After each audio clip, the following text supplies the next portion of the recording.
میں جانتا ہوں کچھ خاندان ایسے ہیں جن کے بچے گونگے یا بہرے ہوتے ہیں یا مینٹلی چیلنجڈ ہوتے ہیں. وہ یہ کہتے ہیں کہ اللہ تعالیٰ قرآن میں فرماتے ہیں صم بکم عمی فہم لا یعقلون.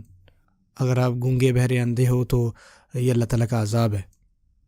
ہم اس چیز پر ایمان نہیں رکھتے. ہم یہ کہتے ہیں کہ اللہ کی طرف سے آزمائش ہے، اور رسول صلی اللہ علیہ وسلم نے ہمیں یہ بتایا ہے کہ مومن پہ کوئی بھی اس طرح کی پریشانی، مشکل وقت، مصیبت نہیں آتی، کسی قسم کا غم، کسی قسم کا، حتیٰ کہ اس کے کوئی کانٹا بھی نہیں چبھتا، کہ اللہ تعالیٰ اس کے بدلے میں اس کے گناہ کم کرتے ہیں، اس کے گناہ جھڑتے ہیں. تو اوبیسلی یہ اللہ تعالیٰ کے ہاں رتبے کو بڑھانے والی چیز ہے. ہم تھرو آؤٹ دا قرآن پڑھیں، آپ کو کیا ملتا ہے؟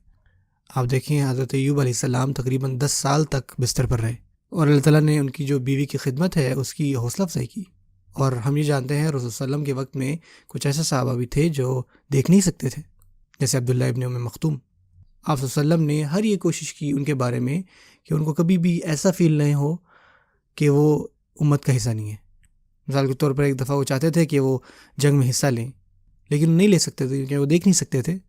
تو آپ صلی اللہ علیہ وسلم نے ان کو یہ چیز الاؤ کی کہ وہ اسلام کا جھنڈا پکڑیں. اور ایک بڑی مشہور حدیث ہے عبداللہ ابن مختوم کے بارے میں، جب انہوں نے پوچھا کہ میں دیکھ نہیں سکتا تو کیا میں مسجد میں آ کے نماز پڑھ سکتا ہوں؟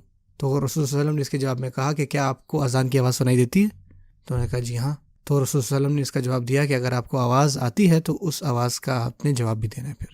اور کچھ علماء نے اس چیز سے یہ بھی اخذ کیا، آپ صلی اللہ علیہ وسلم کی مراد اس سے یہ بھی تھی کہ تاکہ وہ خود کو دور نہ سمجھیں دین سے، وہ اپنے آپ کو کسی طرح مختلف نہ سمجھیں، بلکہ یہ تو آپ صلی اللہ علیہ وسلم کی طرف سے ایک رحمت اور رحم دلی شو کرتی ہے کہ عبداللہ ابن مختوم جو ہیں وہ ہر طرح سے اس امت کا حصہ ہیں.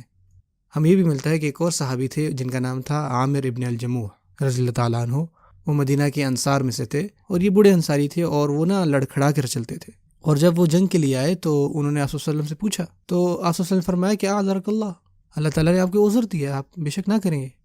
تو انہوں نے آگے سے کہا سبحان اللہ کہ آپ مجھے اس چیز سے کیوں روک رہے ہیں، اس اجر سے جو اللہ تعالیٰ نے ایک شہید کا رکھا ہے. ہو سکتا ہے کہ اللہ تعالیٰ مجھے اپنے راہ میں شہید کر دیں. اور انہوں نے اس جنگ میں حصہ لیا اور وہ شہید ہو گئے. اور رسول اللہ صلی اللہ علیہ وسلم نے فرمایا کہ میں دیکھ رہا ہوں کہ عامر بن الجموح جو ہیں وہ جنت میں چل رہے ہیں بغیر لڑکھڑائے. اور خاص کر اللہ تعالیٰ اس چیز کی طرف اشارہ کر رہے تھے کہ اللہ تعالیٰ نے کس طرح سے ان کے جسم پر ان کو واپس پوری کمانڈ دے دی ہے. ہمیں یہ بھی ملتا ہے آپ صلی اللہ علیہ وسلم کے قصے سے کہ آپ صلی اللہ علیہ وسلم نے کچھ صحابی جو ہیں ان کو رخصت دی جن کو کچھ ڈسیبلٹیز تھیں. ایک صحابی تھے جن کا نام ارفجہ تھا، جن کی کسی جنگ میں جو ہے وہ ناک جو ہے وہ کٹ گئی تھی ساری. تو وہ جو ہے وہ چاندی کا انہوں نے ایک ناک بنایا اور وہ ساتھ اٹیچ کرتے تھے، لیکن اس چاندی کی ایک بری اسمیل تھی. تو وہ آپ صلی اللہ علیہ وسلم کے پاس آئے اور ان سے شکایت کی، اور انہوں نے آپ صلی اللہ علیہ وسلم سے پوچھا کہ اگر آپ ان کو الاؤ کریں کہ اگر وہ سونے کی لگا لیں، تو آپ صلی اللہ علیہ وسلم نے کہا بالکل آپ ایسا کر سکتے ہیں.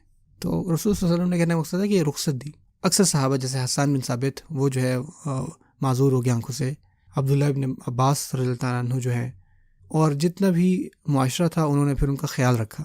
اور اس معاشرے میں ایک کمپٹیشن بھی ہوتا تھا کہ ہم میں سے زیادہ خیال ان کا کون رکھے گا، خاص کر وہ لوگ جو وہاں پہ رہتے تھے جہاں پہ اکثر لوگ مدینہ کے نہیں جا سکتے. تو جو باقی لوگ ہیں وہ تلاش کرتے تھے ایسے لوگوں کو. یہ چیز بیسیکلی میں آپ کو سمجھانا چاہ رہا ہوں. جب بھی ہم اس کے اجر کی بات کر رہے ہوتے ہیں، یعنی لوگوں کا خیال رکھنا اور اس کے اجر کا، سب سے پہلا اگر ہم ساری احادیثیں دیکھیں جہاں آپ صلی اللہ علیہ وسلم جو ہیں وہ بات کرتے ہیں اس چیز کی اجر کی، یعنی کسی بھی بیمار کو جا کے اس کی عیادت کرنا، 70,000 فرشتے جو ہیں وہ آپ کے ساتھ ہوتے ہیں جب آپ جاتے ہو، اور آپ کی واپسی پہ اتنے فرشتے آپ کے ساتھ ہوتے ہیں. آپ صلی اللہ علیہ وسلم نے یہ بھی فرمایا کہ قیامت کے دن اللہ تعالیٰ ایک بندے سے یہ کہیں گے، اے فلان ابن فلان، میں بیمار تھا اور آپ میری عیادت کو نہیں آئے. اور وہ آدمی کہے گا کہ یا اللہ آپ کیسے بیمار ہو سکتے ہیں، میں آپ کی عیادت کیسے کر سکتا تھا. اور آگے سے اللہ تعالیٰ یہ جواب دیں گے کہ وہ فلانا جو ہے وہ بیمار ہوا تھا، اور اگر تم اس کے پاس اس کو وزٹ کرنے جاتے تو تم مجھے بھی اس کے پاس پاتے. اور اللہ تعالیٰ ہمیں بتا رہے ہیں کہ اللہ تعالیٰ موجود ہوتے ہیں وہ جو بیمار ہوتا ہے، بیمار آدمی کے ساتھ. یہ آگے بھی حدیث چل رہی ہے اور اس میں ڈفرینٹ لوگوں کی ڈفرینٹ نیڈ کے بارے میں بات ہو رہی ہوتی ہے، لیکن خاص کر بیمار آدمی کے ساتھ سبحان اللہ. اگر جب آپ اس کی عیادت میں جائیں، آپ صلی اللہ علیہ وسلم نے اس چیز کی اتنی تلقین فرمائی ہے نا، اور اس کا اتنا اجر ہے. اگر آپ کے پاس کوئی ایسا شخص ہے جو ڈسیبلڈ ہے، اس کو جا کے وزٹ کرنا، عیادت کرنے کا بہت اجر ہے، اس کا خیال رکھنے کا بہت اجر ہے. خاص کر اگر وہ آدمی آپ کے گھر میں ہے، مثال کے طور پہ آپ کا بچہ ہے، آپ سوچیں آپ کو ہر دن جو ہے اس کا اجر مل رہا ہے. اللہ تعالیٰ جو ہے اس بچے کے ساتھ ہے. میں خاص کر والدین کے بارے میں بات کرنا چاہ رہا ہوں جو کسی بھی ڈسیبل بچے کا خیال رکھتے ہیں. اللہ تعالیٰ ان والدین کی بھی تعریف کر رہے ہیں جن کے بچوں کو کوئی آٹزم نہیں ہے یا کوئی بھی ڈسیبلٹی نہیں ہے. سوچیں ان والدین کا کیا رتبہ ہوگا جن کے بچوں کو آٹزم ہے، اللہ تعالیٰ جانتے ہیں کہ آپ کتنی قربانیاں دے رہے ہیں. کیا آپ یہ سوچتے ہیں کہ اللہ تعالیٰ یہ چیزیں نہیں دیکھ رہے اور اللہ تعالیٰ اس کا آپ کو اجر نہیں دیں گے؟ اور خاص کر اس بات کو سمجھیں، خاص کر وہ لوگ جن کے پاس ایسے لوگ ہیں یا مزید کوئی سیریس ڈسیبلٹی ہے، ان لوگوں کو یہ جان لیں کہ ان کے بارے میں قلم اٹھا لیا گیا ہے. اللہ تعالیٰ ان کو اکاؤنٹیبل نہیں ٹھہرائیں گے. آپ اس چیز پہ غور کریں کہ اللہ تعالیٰ نے ایک جنت واسی کو آپ کو دیا ہے کہ آپ اس کا خیال رکھیں. آپ کے پاس ایک جنت کا بندہ ہے، وہ بندہ جو بے گناہ ہے آپ کی کیئر میں، تو کیا آپ پسند نہیں کریں گے اس کا خیال رکھنا کہ شاید قیامت کے دن وہ آپ کے بہاف پہ آپ کا کیس لڑ سکے اللہ تعالیٰ کے ہاں، اور یہ کہہ سکے میری ماں نے میرا خیال رکھا، اور حتیٰ کہ میں اس کی جواب میں کچھ نہیں ان کو دے سکتا، میری امی، میرے ابو، میرے بھائی، میرے بہن، ان سب نے میرا خیال رکھا. آپ سوچیں کہ ایک جنت کا واسی جو ہے اللہ تعالیٰ نے آپ کی کیئر میں دیا ہوا ہے. آپ کو زندگی سے اور کیا چاہیے؟